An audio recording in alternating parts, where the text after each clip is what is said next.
Olá, seja bem-vindo a essa série de vídeos sobre autoestima. Hoje eu quero falar um pouquinho sobre o que é de fato autoestima. E autoestima, ela não está relacionada a nenhum fator externo. Muitas vezes a gente acha que a gente precisa do corpo ideal, da casa, do carro, de dinheiro, daquele emprego, de uma formação específica para aí nos sentirmos bem. Muitas vezes a gente coloca todo esse peso do nosso se sentir bem, da nossa satisfação nesse mundo externo. A gente acha que precisa do relacionamento ideal, precisa estar com as contas em dia para aí a gente se sentir bem, para a gente se empoderar. Mas a autoestima não tem nada a ver com isso. A autoestima é uma química que o teu cérebro produz a partir da qualidade do teu pensamento. E vem cá, digamos que a autoestima ela é o combustível para a gente chegar onde a gente realmente quer chegar. A partir da nossa autoestima, a gente ganha energia, a gente ganha coragem para fazer aquilo que tem que ser feito, para dar próximos passos, para sim ser feliz, ser um realizador e principalmente se superar. Eu percebo que a autoestima está muito relacionada com a nossa capacidade de superação. E quando a gente consegue se superar, consegue subir mais um degrau na escola da vida, consegue dar um próximo passo, a gente se empodera, a gente cresce, nós nos tornamos mais. Então hoje eu quero justamente trocar uma ideia com você sobre isso. Como você tem se sentido? O que você tem pensado que está produzindo essas sensações? Muitas vezes a gente acha que os nossos pensamentos eles são inocentes, mas eles não são.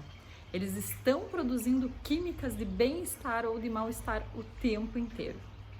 Eu trouxe aqui para você hoje essa tabela vibracional e essa tabela ela fala muito sobre a nossa estima. Ela que diz se a gente tem autoestima verdadeira ou não. Essa tabela ela foi criada por um cientista americano, um médico, chamado David Hawkins. Ele era psiquiatra e ele começou a entender o que as pessoas de sucesso realmente pensavam e sentiam, o que elas tinham de diferente das pessoas que não tinham sucesso. E ele considerava sucesso em todas as áreas. O corpo ideal, a forma de se expressar, as pessoas que eram realmente influenciadoras, as pessoas que realmente conquistavam a felicidade financeira que tanto queriam, a independência financeira que tanto queriam.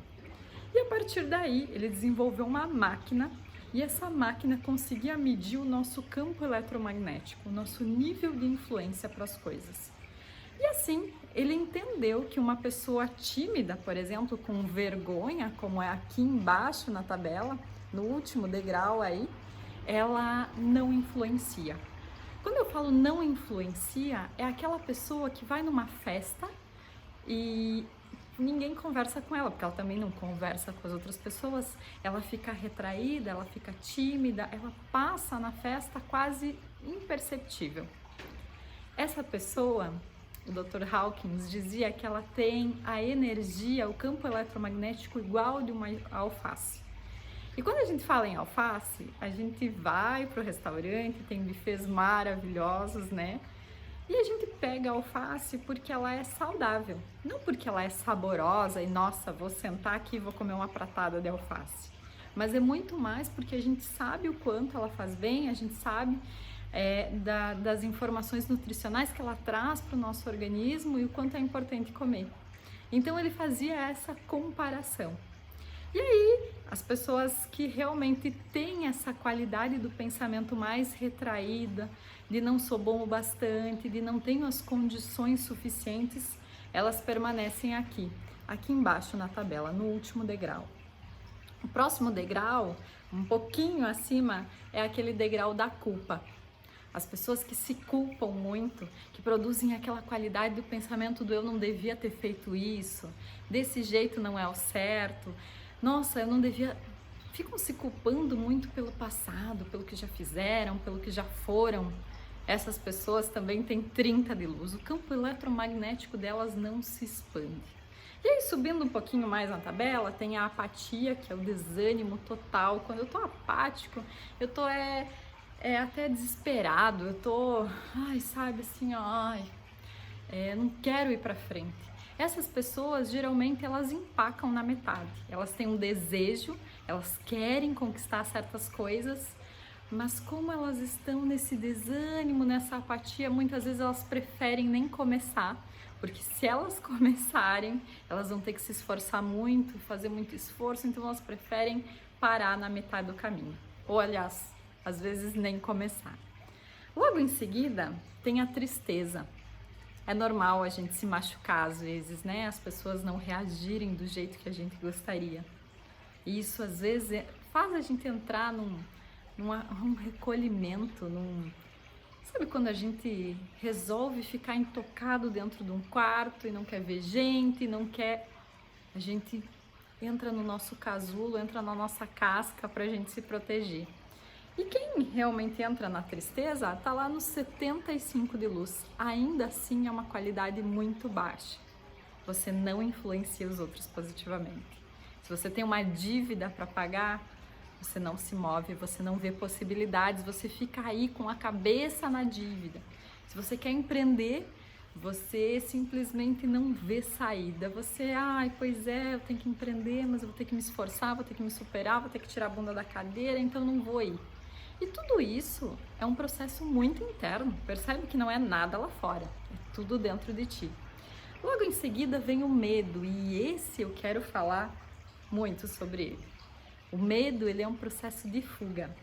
Quando você está com medo, você tem a sensação de que as coisas que você quer começam a fugir de você. E as coisas que você teme começam a acontecer. No medo, eu digo que é um dos piores aí movimentos. Porque no medo você tem ansiedade, você sofre de insegurança, você tem muitas dúvidas. O medo, ele é o contrário da autoestima. O contrário do amor próprio, do amor, é o medo, não é o ódio, não é a raiva. A autoestima verdadeira é quando eu tô com um empoderamento, quando talvez mesmo com um pouco de medo e insegurança eu me movo. E esse movimento vai gerar mais segurança e vai fazer você começar a se tornar confiante. Então, quando você tem muito medo, e existem 3 níveis de medo, um é o medo mais... como é que eu posso te dizer assim? Ele é mais sutil, porque ele é necessário para a nossa sobrevivência, porque se não tivesse esse medo sutil, a gente se atiraria de um prédio. Depois tem aquele medo mais reativo, né? Então eu tenho medo de não conseguir pagar as contas, eu tenho medo desse cara me deixar ou dessa mulher me deixar, então eu começo a ficar nesse cuidado exacerbado. E o terceiro nível do medo é aquele medo que eu começo a lutar, a realmente reagir de forma exagerada, eu não durmo, porque o meu medo é tão grande que ele chega a afetar alguns processos internos meus. Afeta o meu sono, afeta a qualidade das minhas conversas com as pessoas, eu não consigo interagir com as pessoas, eu não tenho vida social, porque as pessoas elas veem que o meu discurso ele é muito desordenado, então começa a afetar o meu metabolismo também, porque o cérebro, quando ele tá muito com medo, ele faz você comer de ansiedade, mas ao mesmo tempo também ele mexe nos teus processos de metabolismo para que você não emagreça. Porque no medo você tem que reter comida, você tem que realmente guardar gordura para se proteger, porque se acontecer alguma coisa e você ficar sem comer, você tem aí armazenado, tem estocado. Então, eu digo que o medo, ele é muito ao contrário da autoestima verdadeira. E a gente precisa sair desses níveis de medo, sair desses processos que só nos paralisam, só fazem a gente ficar estagnado no mesmo lugar. Também temos o desejo vem logo acima do medo. O desejo é um processo que é quando você pensa assim, eu vou ser feliz só quando eu pagar todas as minhas contas. Eu vou ser feliz só quando eu tiver o relacionamento ideal. Eu vou ser feliz só quando essa vida mudar, quando meu marido, minha esposa mudar, quando o outro mudar, eu vou ser feliz. Quando a vida mudar, quando a minha situação financeira mudar, quando a minha saúde mudar, quando eu emagrecer, eu vou ser feliz. E no nível do desejo, o desejar ele é muito fraco. O desejar, ele não produz materializações, porque ele também te deixa estagnado. Porque para você se mover, você tem que estar se sentindo bem. Você tem que ter autoestima, você tem que estar feliz, você tem que estar satisfeito contigo mesmo. Aí você se move.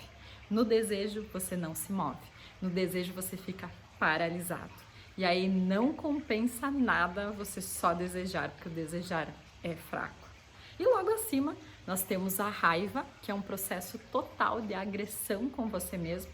Você começa a agredir os teus processos internos, ou seja, você tem raiva da outra pessoa, porque a pessoa não está nem sentindo, quem está sentindo é você.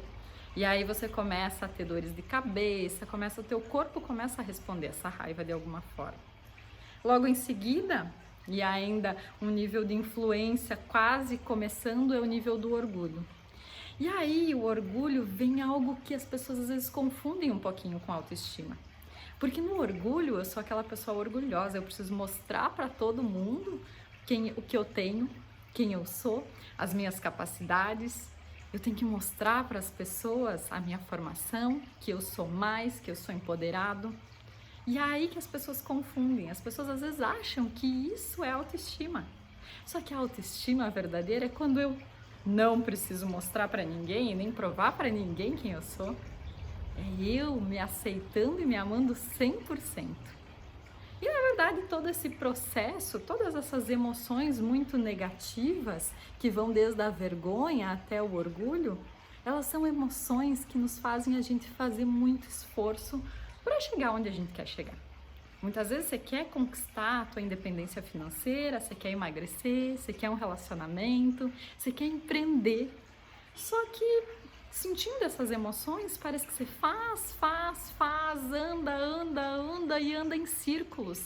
A coisa não acontece. Para e reflete um pouquinho. E até se você tiver papel e caneta na mão agora, faça uma autoanálise nesse momento. Reflita quais são as áreas da tua vida que você se sente igual uma barata tonta. Andando, mas sem sair do lugar. Fazendo, mas parece que não tem resultado, parece que nunca sobra. Se você for levar isso para o teu cérebro límbico, lá para a tua amígdala cerebelar, você começa a entender que o cérebro ele foi projetado para nos manter vivos. E quando a gente pensa nessa projeção e a gente entende tudo isso, a gente começa a perceber o porquê que a gente só trabalha até aquele horário para pagar as contas no final do mês e nunca sobra. Eu tô naquele relacionamento, mas aquele relacionamento não tem mais sentido para mim, mas eu tô ainda lá, porque eu tenho o meu instinto de sobrevivência e de reprodução. Esses são instintos muito primitivos nossos e que estão dentro de nós, e a gente faz isso, inclusive, de forma muito inconsciente. Eu sou empreendedor e aí eu faço, vendo até eu ter o dinheiro para pagar as contas.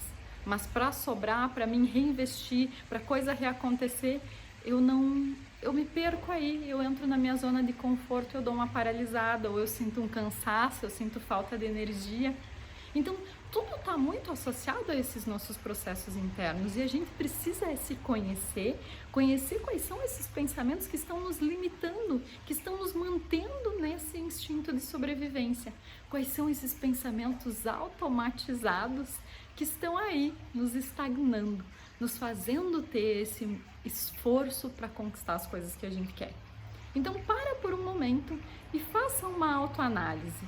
Quais são as áreas da tua vida que você realmente sente que está andando em círculos, que você faz e não conquista, que você faz e a coisa parece trancada, travada, ou então você percebe que anda, mas não anda do jeito que você gostaria, você queria mais, você sente que você tem mais poder, mas que tem alguma coisa dentro de ti travando. Toma essa consciência agora, anota, faz as tuas anotações, anotar traz para a consciência e discute isso comigo lá no grupo. Eu tenho certeza que vai trazer alívio e logo você vai se dar conta para virar algumas chaves. Até a nossa próxima aula. Super beijo!